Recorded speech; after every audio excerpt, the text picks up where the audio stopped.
A warm welcome to TV Africa News and thank you for always joining us. This is Africa Today. My name is Najuma Luima, but first are the headlines. 5,000 encroachers vacate railway reserves. Ugandan activists protest German open pit coal mine. And in sports, Uganda cranes complete double over Rwanda Amavubi Stars. A warm welcome once again. Now the news in detail. At least 5,000 people occupying railway reserves across the country have voluntarily vacated even when government has extended the deadline to next year. We have more. According to part of the public notice signed by Uganda Railway Corporation Managing Director Mr. Stanley Sendegea, 5,000 people have already voluntarily vacated. The 6-month ultimatum which Uganda Railway Corporation gave all squatters elapsed on September 30th. But last week, URC issued a notice extending the deadline to March 30th, 2022, after many encroachers complained that they needed more time to organize the relocation. URC data shows that about 14,000 people have been conducting various activities on railway reserves as of April 2021.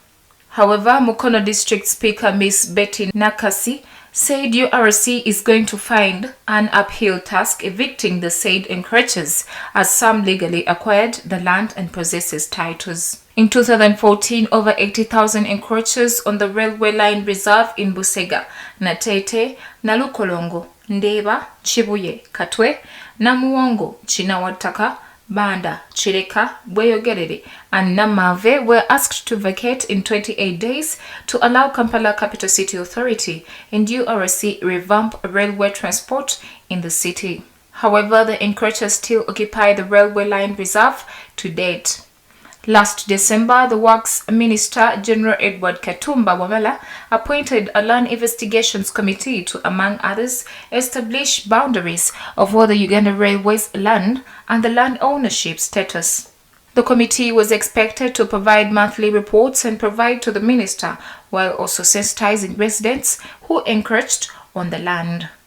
Uganda has invited Kenya's Agriculture and Trade ministerial teams to Kampala for a dialogue in an overture to clear the trade tiff over Ugandan milk imports to Kenya. 2 months ago, Kenya slapped a 7% levy on milk imports from Uganda, further straining relations between the two East Africa community countries. Ugandan High Commissioner to Kenya and the Seychelles, Dr. Hassan Waswa-Galiwango, while extending the invite, said that Uganda is supposed to export milk to Kenya, but there is a problem that will be resolved soon, adding that they have invited the government of Kenya to send a delegation to inspect Uganda milk factories to ascertain Uganda's capacity to produce exportable excess.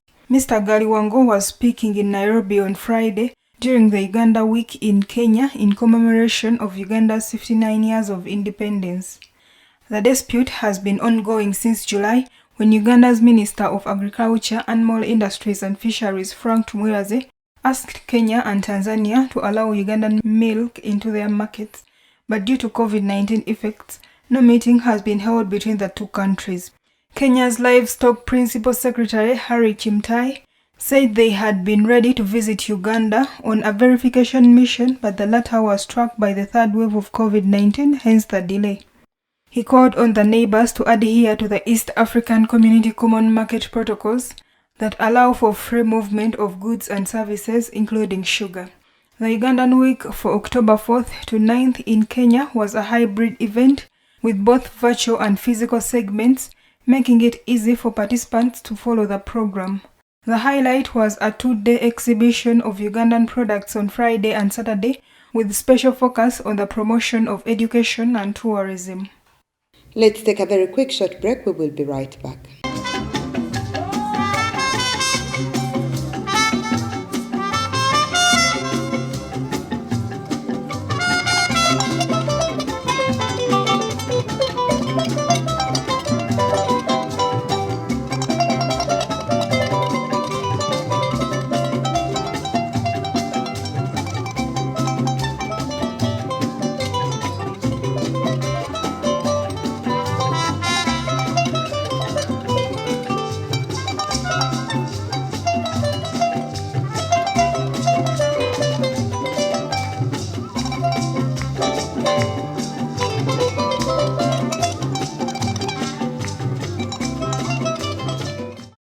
Welcome back. You're still watching TV Africa News, The Right to Know.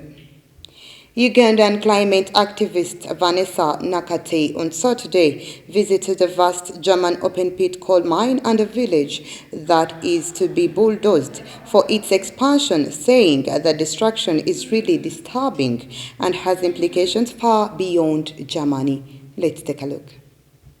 The Gazuela lignite mine, operated by utility giant RE, has become a focus of protests by people who want Germany to stop extracting and burning coal as soon as possible.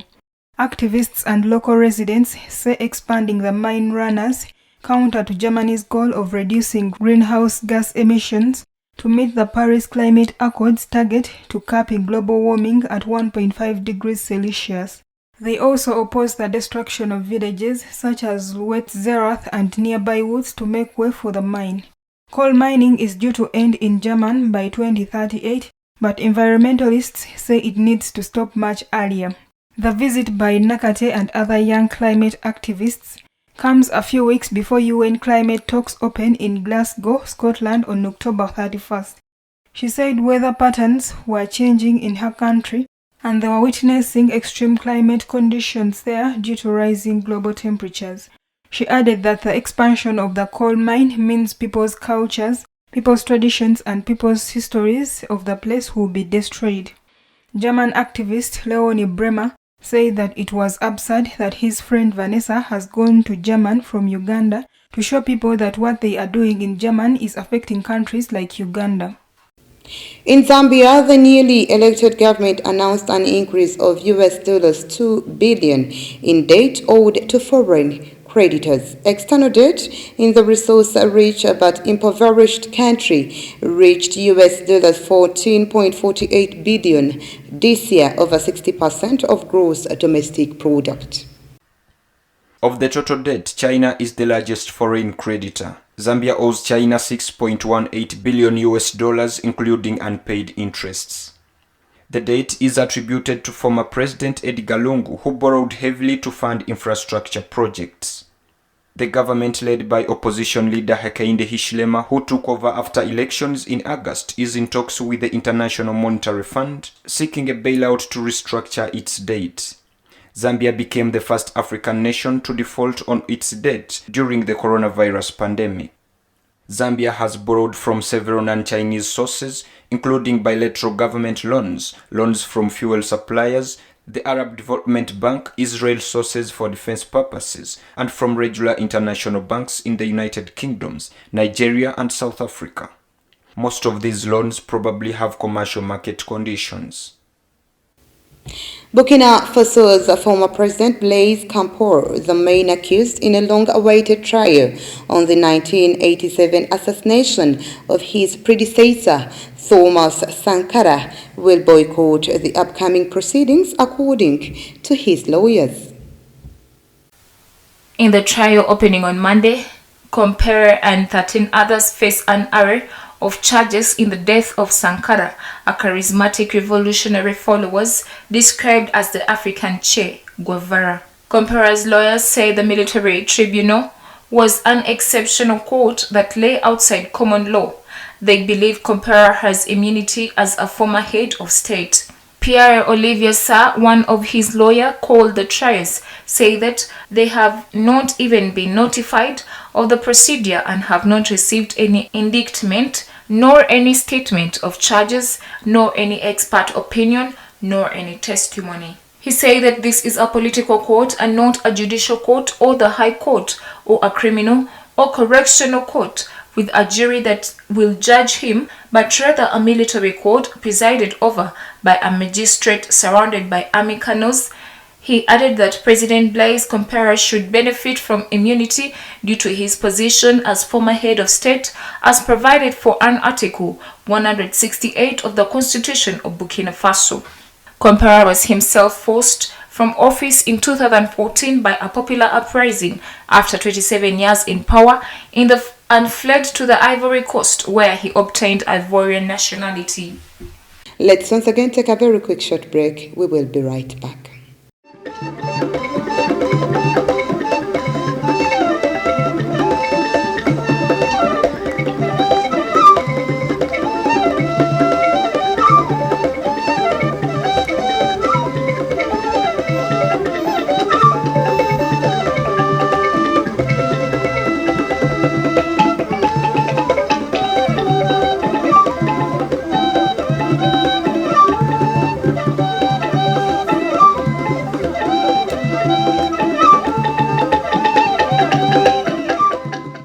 Welcome back. You're still watching TV Africa News, the right to know. In our business news today, the United Kingdom has confirmed that South Africa will be removed from its red list from October 11th.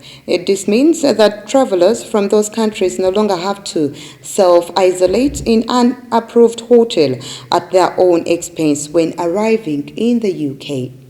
South Africa will be among the 47 countries and territories to be struck off the red list in a move expected to boost domestic tourism in South Africa. Kenya, Colombia, Dominican Republic, Ecuador, Haiti, Panama, Peru and Venezuela will however remain on the red list until further notice.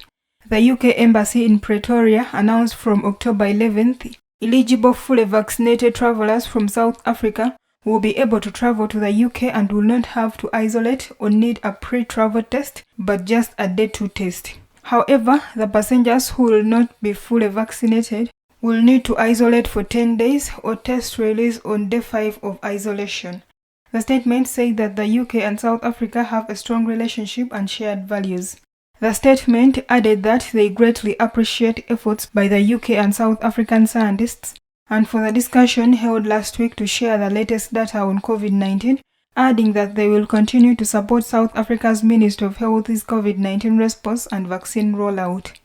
Red list reduced to 7 destinations, with 47 countries and territories removed effective Monday, October 11th, according to the UK government.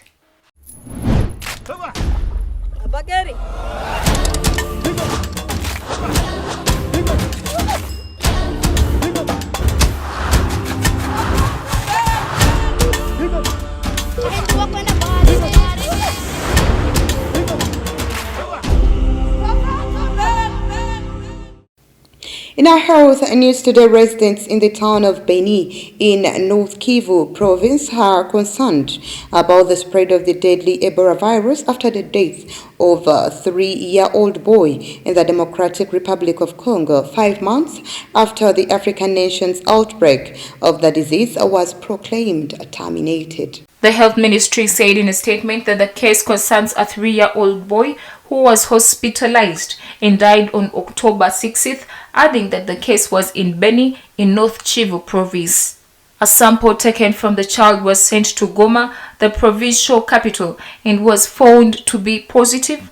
The ministry said that teams on the ground are working to trace and monitor around 100 contacts as well as decontaminate health facilities. In early May, the DRC declared the end of its 12th Ebola outbreak, during which 12 cases were reported, with 6 deaths and hundreds of people vaccinated. The disease had reappeared in February in an area of North Kivu that between August 2018 and June 2020 experienced the largest outbreak of Ebola in the history of the DRC, with 3,470 infections, 2,287 deaths. Ebola is a viral hemorrhagic fever that was first identified in Central Africa in 1976. The disease was named after a river in the Democratic Republic of Congo, then known as Zaire. Human transmission is through body fluids, with the main symptoms being fever, vomiting, bleeding, and diarrhea.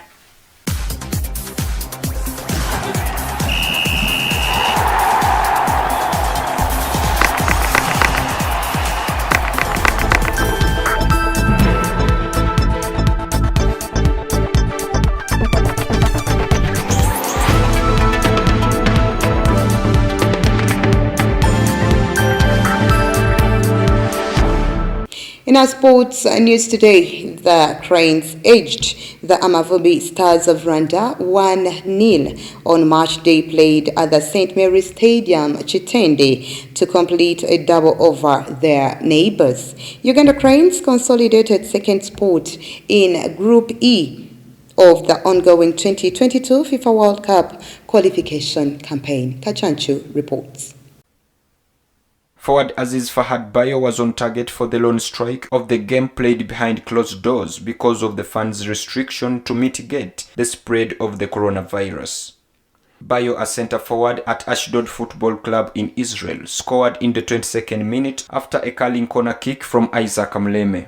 Uganda would have earlier scored and Mleme's in-swing free kick been connected by Simba Sports Club midfielder Tadeo Lwanga. Vipers and SuperSport United midfielders Bobosa Byaruhanga and Moses Waiswa respectively had different long-distance efforts missed target narrowly. Rwanda huffed and puffed as they were a complete threat to Uganda via the numerous set pieces delivered towards the Ugandan goal area, but goalkeeper Charles Lukwago as well as defender Timothy Dennis Awanyi, skipper Dennis Iguma, left back Abdulaziz Kayondo and Enoch Walusimbi were equal to the task. Other locally based players introduced in the game were Martin Kiza, Yunus Sentamu, Shafiq Kajimu and Ibrahim Oriti. Rwanda painfully bowed out of the qualifiers, even with 2 rounds left, having collected a single point in 4 matches. Uganda Cranes maintained the second position with 8 points, Kenya in the third with 2 points, as West Africans Mali still leads the group on 10 points. That was the news. Thank you for always keeping it TV Africa, please. Do stay tuned, more programming coming your way.